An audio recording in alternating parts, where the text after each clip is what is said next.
The sergeant towered over her, his shadow eclipsing the morning sun. The other recruits watched, smirking as he grabbed her collar and slammed her into the mud. They had all seen this before, the ritual humiliation of whoever he deemed weakest. For 3 weeks, she'd endured his targeted abuse without complaint. But something changed in her eyes as she lay there covered in mud and rain. Something dangerous awakened. What happened next would alter the course of their military careers forever. Dawn breaks over Fort Blackridge Military Training Facility. Rain pelts the faces of 24 recruits standing at rigid attention, their bodies already fatigued from the 4 a.m. wake-up call. This is no ordinary boot camp. Fort Blackridge boasts a 70% dropout rate and produces the military's most elite soldiers. Among the rigid formations, Lyric Blackwood stands slightly apart, not physically, but in essence. At 5'5" with a slender build, she lacks the imposing presence of her fellow recruits. While others flinch as Drill Sergeant Kestrel Varga barks orders inches from their faces, Lyric's expression remains impassive, almost detached.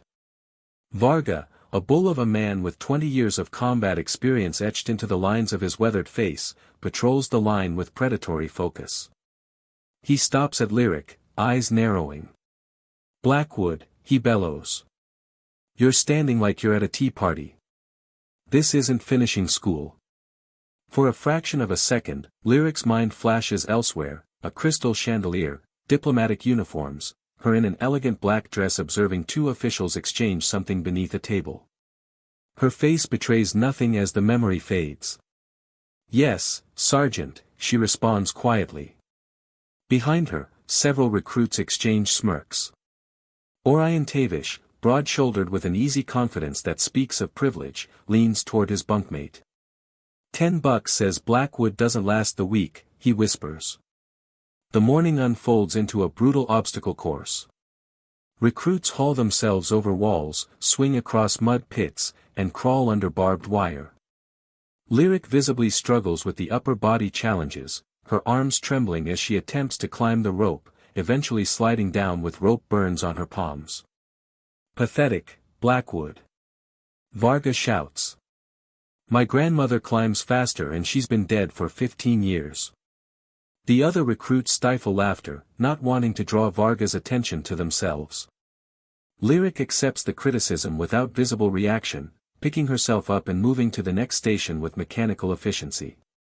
That evening in the mess hall, Lyric sits alone, methodically consuming the bland military rations. The table around her remains empty until 2 female recruits, Juniper Frost and Everly Quinn, reluctantly take seats when all other tables fill. "So what's your story, Blackwood?" Juniper asks, not unkindly. "You don't exactly scream military material." Lyric looks up from her tray. "Just wanted to serve," she offers vaguely. Her eyes track a lieutenant passing through the hall with unusual focus before returning to her food. "Right," Everly says, unconvinced. "Most people with doctorates don't suddenly decide to enlist. They become officers." Lyric's fork pauses halfway to her mouth. "What makes you think I have a doctorate?" Everly shrugs. "The way you talk. The vocabulary you use when you forget to dumb it down. The books I've seen you reading during break." Lyric offers a small, non-committal smile and changes the subject. "How are you finding the training so far?" The conversation shifts to safer ground, but Juniper and Everly exchange a look that says they're not fooled by Lyric's deflection. Later that night, while others sleep, Lyric tends to her blistered hands with practiced efficiency, applying antiseptic and tape with the precision of someone familiar with injury care. As she reaches into her bag for more supplies, a letter falls out, addressed to Dr. L. Blackwood, Department of Linguistics. She quickly tucks it away, glancing around to ensure no one saw. Juniper, returning from the bathroom, catches a glimpse but says nothing, her suspicions confirmed. The days blend together in a grueling rhythm of physical exertion, mental challenges, and constant pressure. While other recruits form bonds through shared suffering, Lyric remains on the periphery, observing more than participating. Varga's attention to her never wavers, his criticism growing more pointed as she continues to perform adequately but never exceptionally. Blackwood, he announces one day during firearms training. Your shooting stance looks like you're posing for a fashion magazine. This isn't a photo shoot. The range falls silent as everyone turns to watch. Lyric adjusts her position slightly, but something in her eyes suggests she could correct it perfectly if she wanted to. Like this, Sergeant? She asks, adopting a stance that's marginally better but still not correct. Varga's face darkens. No, like this. He demonstrates with exaggerated movements as if teaching a child. Has anyone ever told you that you're unteachable, Blackwood? Not that I recall, Sergeant, she replies, her voice neutral but her eyes challenging. Varga holds her gaze for a long moment before moving on to the next recruit. Orion, watching from 2 lanes over, reassesses his earlier judgment of Lyric. There's something about her that doesn't quite add up.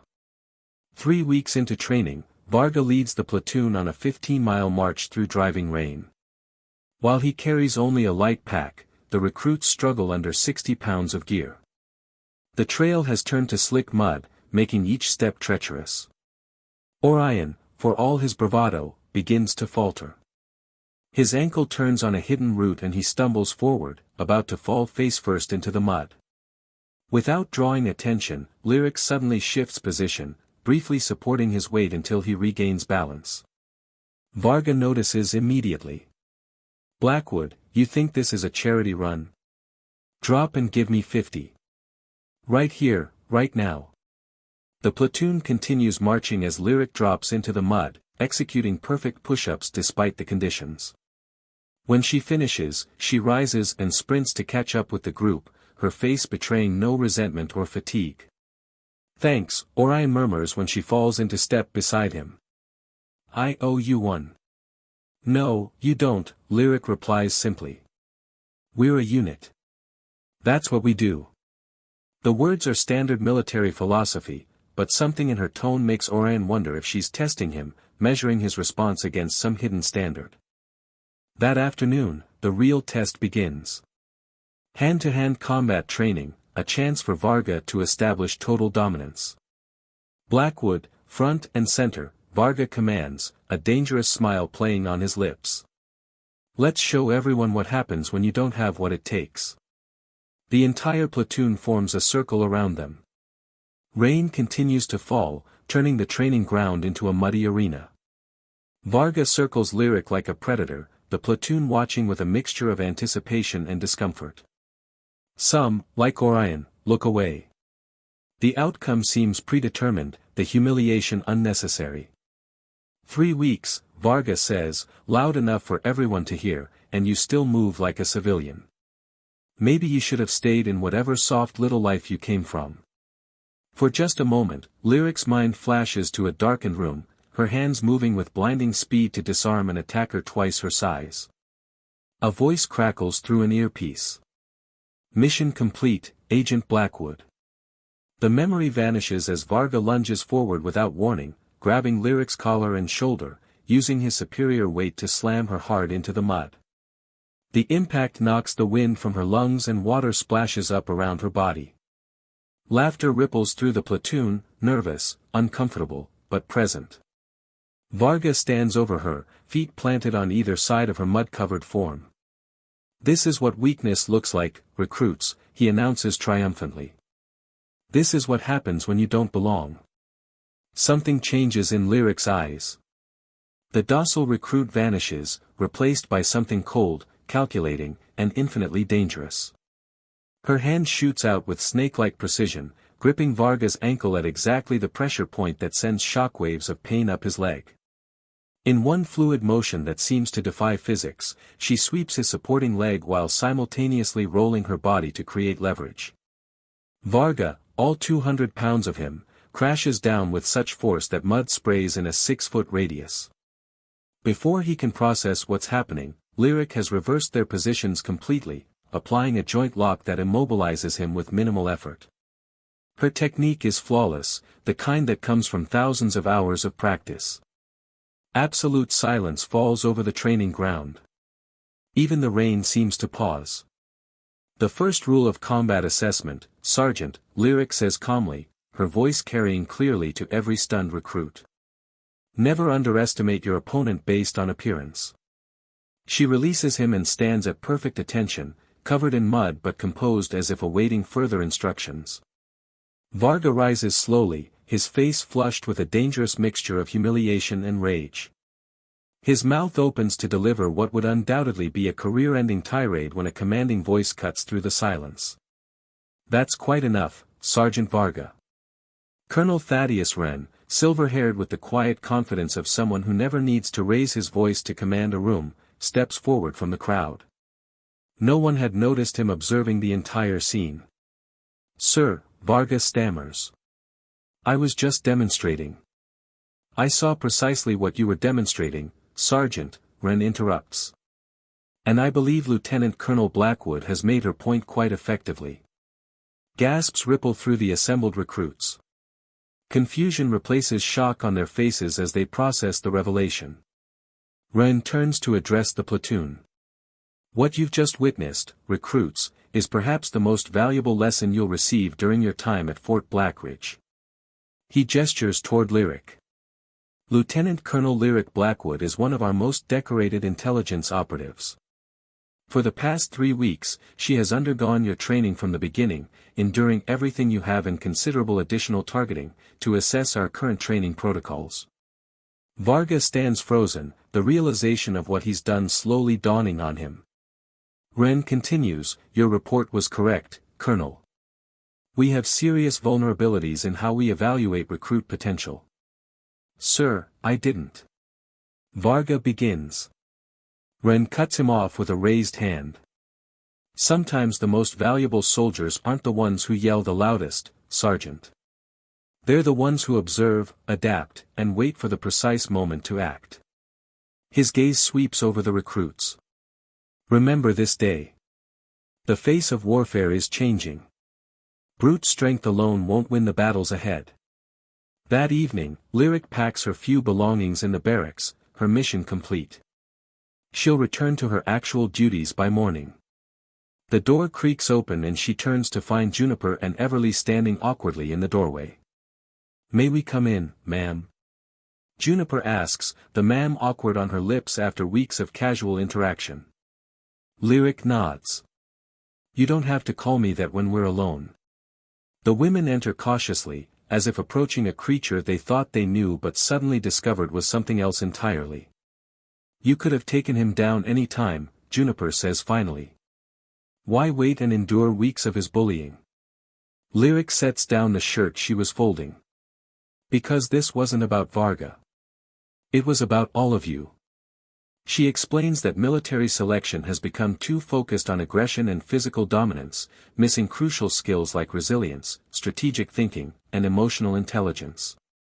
The enemies we face now don't always wear uniforms or march in formation, she continues. They hide in plain sight, like I did. And the soldiers who will stop them might not look like traditional warriors. Is that what you do? Everly asks. Intelligence work. Lyric's smile is enigmatic. Let's just say I've found my particular skills are valuable in certain contexts. So what happens now? Juniper wonders. Training protocols change, Lyric answers. And recruits like you, who noticed things weren't right but kept going anyway, get the respect and proper assessment you deserve. A shadow appears in the doorway. Sergeant Varga stands there, his usual imposing presence diminished. He's freshly showered, uniform impeccable, as if trying to reclaim some dignity. For a long moment, he says nothing. Then he straightens his spine and offers a crisp, perfect salute. Colonel Blackwood, he says formally. I request permission to review your findings to become a better instructor. Lyric studies him, seeing past the bravado to the soldier underneath, a man who, for all his flaws, believes in serving something greater than himself. She returns the salute with equal precision. Approved, Sergeant. We begin tomorrow. The next morning, Lyric enters the officers' quarters where Colonel Wren waits with several other high-ranking officials. The atmosphere is tense, filled with the unspoken recognition that Fort Blackridge's training methods need significant reform. Lieutenant Colonel, Wren greets her. Your demonstration yesterday was quite effective. Perhaps more dramatic than I anticipated, but the point was made. Thank you, sir, Lyric responds. I believe Sergeant Varga received the message as well. He's requested to review my findings. Wren raises an eyebrow. That's unexpected. Do you think he's sincere? Yes, sir. Beneath the bluster, he cares about producing effective soldiers. He's just been operating under an outdated paradigm. Very well. Wren gestures to the chair across from him. Let's discuss your full assessment. Lyric takes a seat and opens her tablet. My primary concern is our selection bias. We're filtering out potentially valuable recruits based on outdated physical metrics. Strength matters, of course, but not at the expense of adaptability, problem-solving, and psychological resilience. The briefing continues for hours as Lyric presents her observations, complete with data from previous operations where diverse skill sets proved critical to mission success. The officers listen with growing concern as she outlines specific vulnerabilities in their training protocols. The most troubling aspect, she concludes, is how predictable our selection process has become. Any adversary studying our methods would know exactly what kind of soldier we're producing and how to counter them. What do you recommend? Asks General Harper, the most senior officer present. A complete overhaul of the evaluation metrics, Lyric replies without hesitation. Integration of cognitive assessment alongside physical testing, and most importantly, instructors who recognize that the strongest soldier isn't always the loudest or the most physically imposing. That's where Varga comes in, Wren realizes. Lyric nods. If we can change his perspective, we change the culture. He has immense influence over the training cadre. Later that afternoon, Lyric meets Varga in a small conference room away from the curious eyes of the recruits. The sergeant sits rigidly, his discomfort evident but his determination clear. Thank you for coming, Sergeant, Lyric begins, setting aside the formality of their ranks to establish a more collaborative tone. I owe you an apology, ma'am, Varga says stiffly. My behavior was unprofessional. This isn't about apologies, Lyric responds. It's about evolution. The battlefield has changed, Sergeant. Our training needs to change with it. For the next 2 hours, they review video footage from Lyric's 3 weeks in training, pausing at key moments where potential was overlooked or misjudged. Varga watches with growing unease as he sees himself repeatedly dismiss recruits who didn't fit his preconceived notion of a soldier. Here, Lyric stops footage of a slight female recruit struggling with a heavy equipment carry. What do you see? Recruit Zephyr failing to complete the objective, Varga answers automatically. Look closer, Lyric challenges. Watch how she approaches the problem. Upon review, Varga notices what he'd missed before. While Zephyr couldn't match the brute strength of her peers, she had improvised a leverage system using her belt and a nearby post to reduce the effective weight. She's problem-solving, he acknowledges grudgingly. Exactly. In the field, that kind of adaptive thinking saves lives.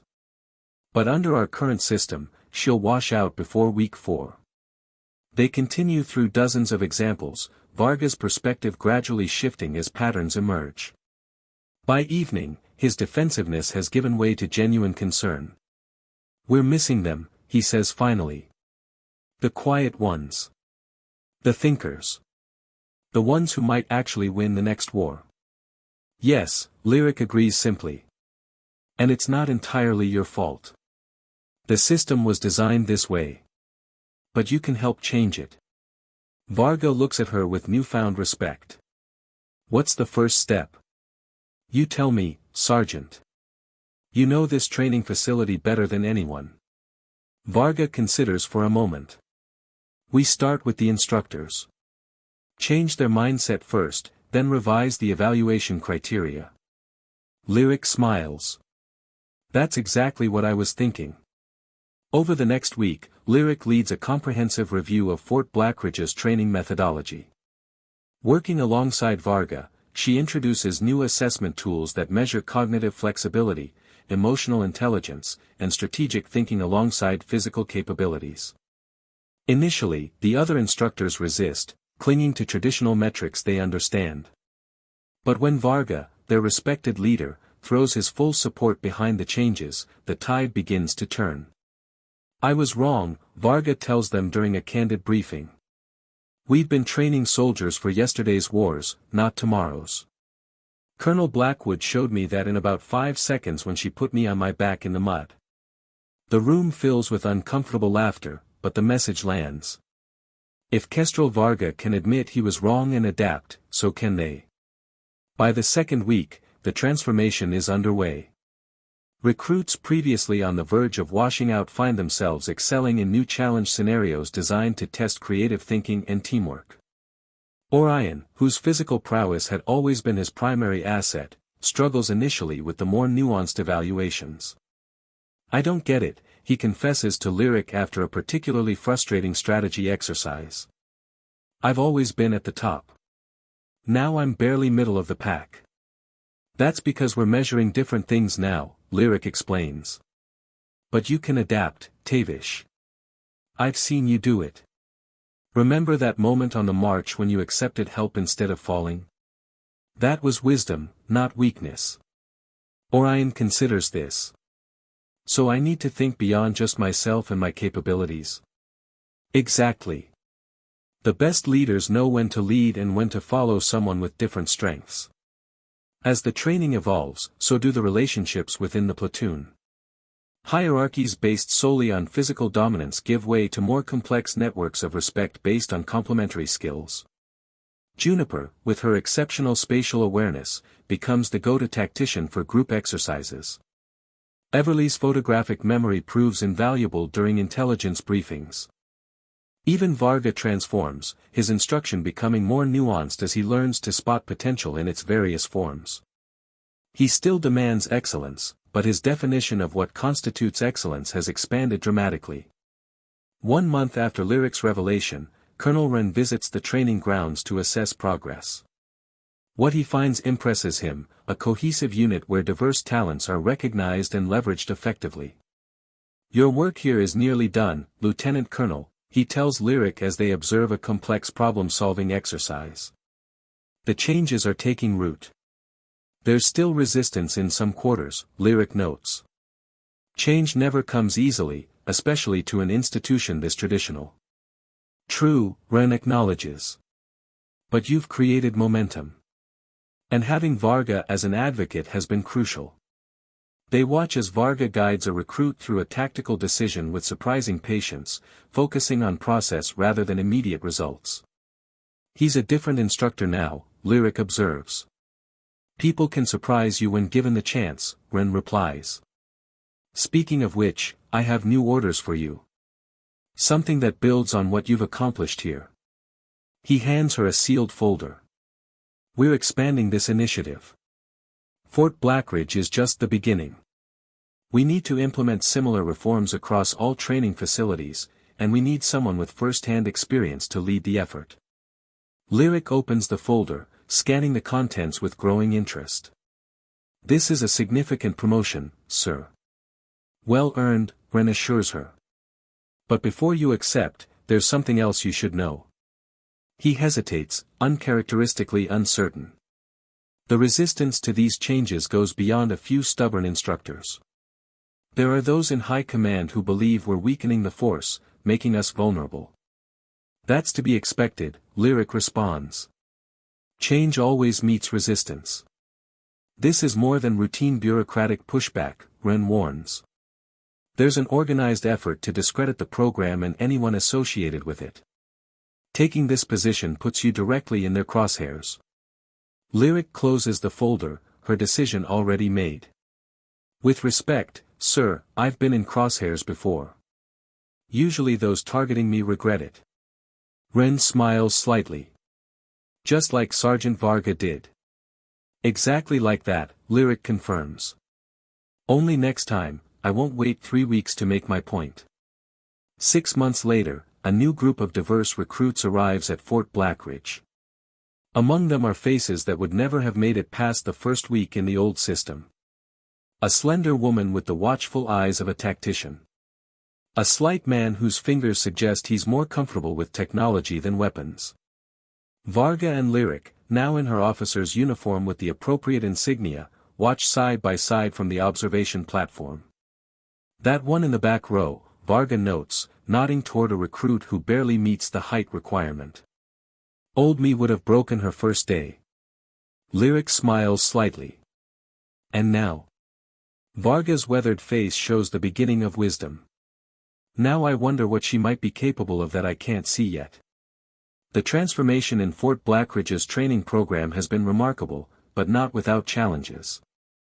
Resistance from traditional military circles has grown more organized, with several high-ranking officers openly questioning the wisdom of what they call the soft approach.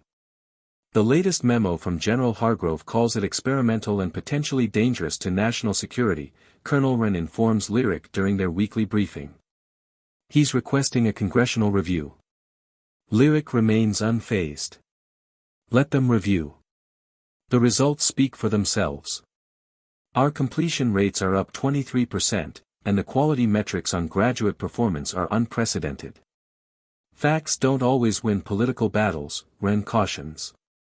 Then we'll have to be more persuasive, Lyric responds, already formulating a strategy.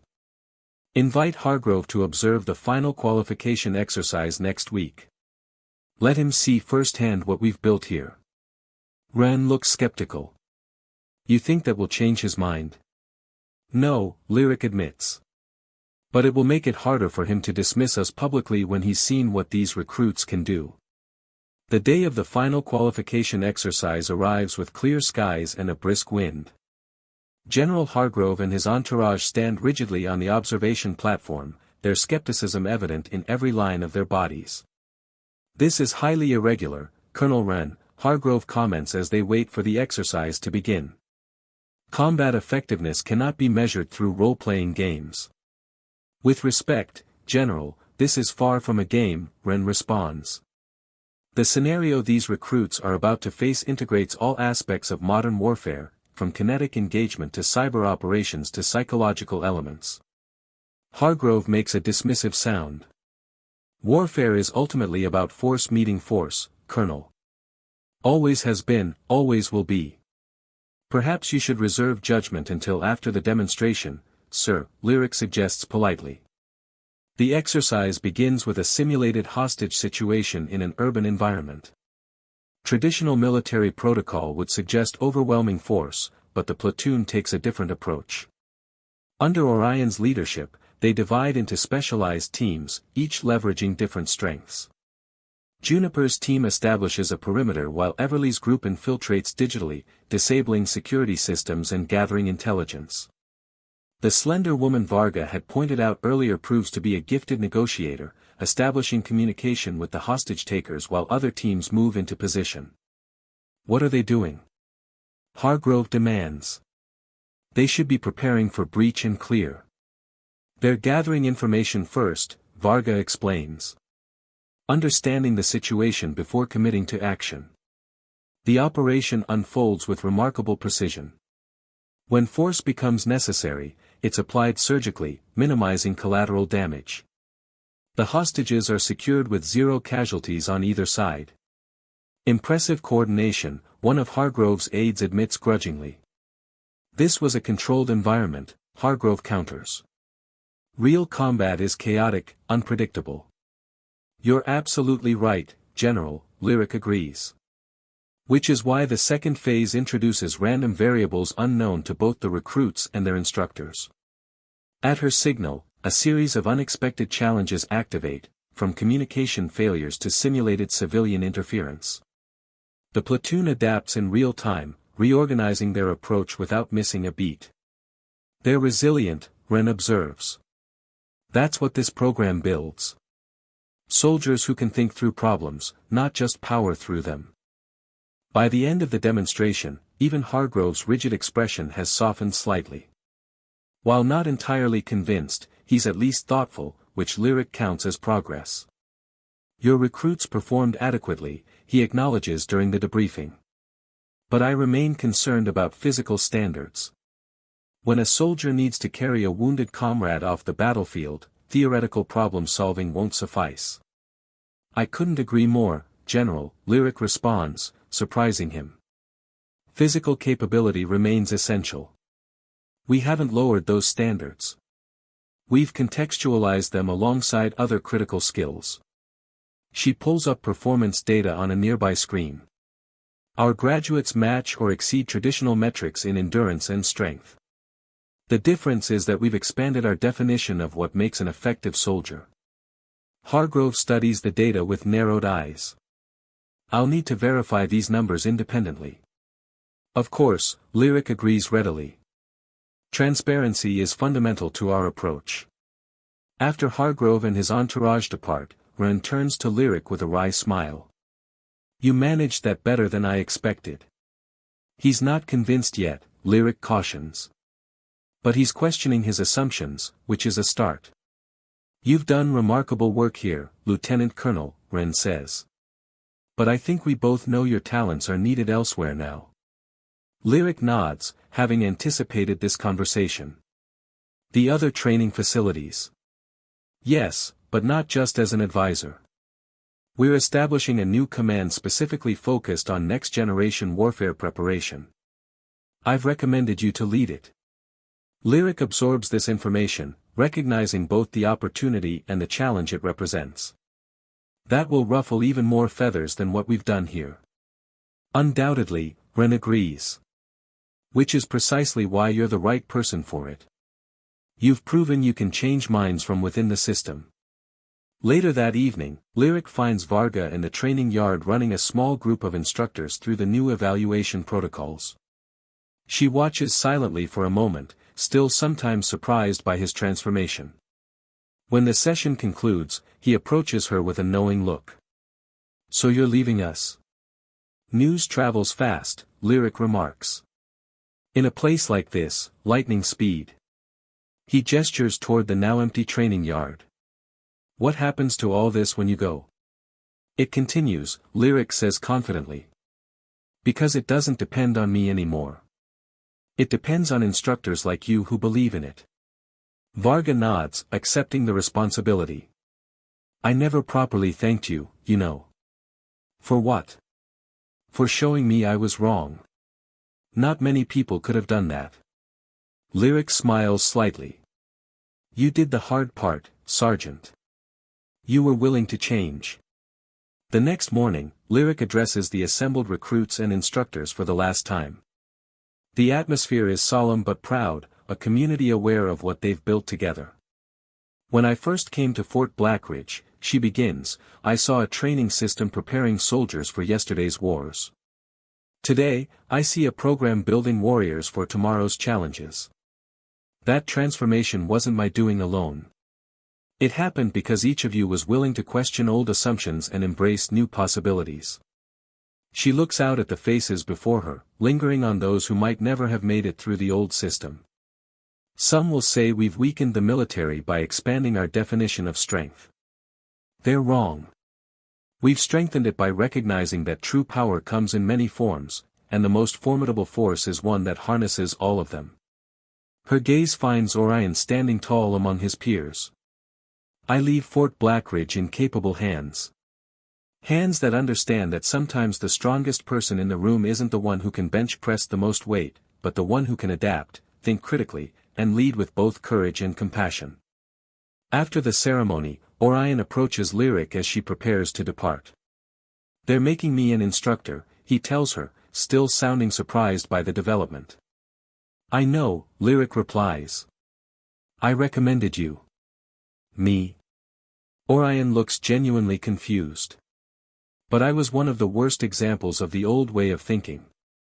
Exactly, Lyric says. Which makes you one of the best advocates for the new approach. You've experienced both sides and can speak to the difference. Understanding dawns on Orion's face. That's why you did it, isn't it? The whole demonstration with Varga. You needed someone from the inside to validate the changes. Change rarely comes from outside, Tavish. It happens when those within the system recognize the need for it. Orion straightens, accepting the challenge. I won't let you down. I know you won't, Lyric says with confidence. Just remember what you learned here. Look for strength in all its forms, not just the obvious ones. 1 year later, Fort Blackridge has become the model for military training across all branches of service. The program Lyric pioneered has expanded to 5 additional facilities, each adapting the core principles to their specific needs. General Hargrove, once the program's most vocal critic, has become a cautious supporter after several of the graduates distinguished themselves in complex operations abroad. The congressional review he initiated ended with increased funding rather than restrictions. Lyric, now a full colonel, oversees the strategic implementation from the Pentagon, working to ensure that the changes take root throughout the military culture. It's challenging work, with resistance still emerging from unexpected quarters, but the momentum is undeniable. During a rare visit back to Fort Blackridge, she watches a new class of recruits tackle the final qualification exercise. The diversity among them is striking, not just in physical appearance but in approach and thinking style. Varga joins her on the observation platform, now the head instructor for the entire facility. Quite a change from when you first arrived, he comments. For the better, Lyric responds, watching a team of recruits solve a complex challenge through collaboration rather than brute force. We received applications from 3 other countries last week, Varga informs her. They want to implement similar programs. Lyric nods, unsurprised. The future of warfare is changing. Those who adapt first gain the advantage.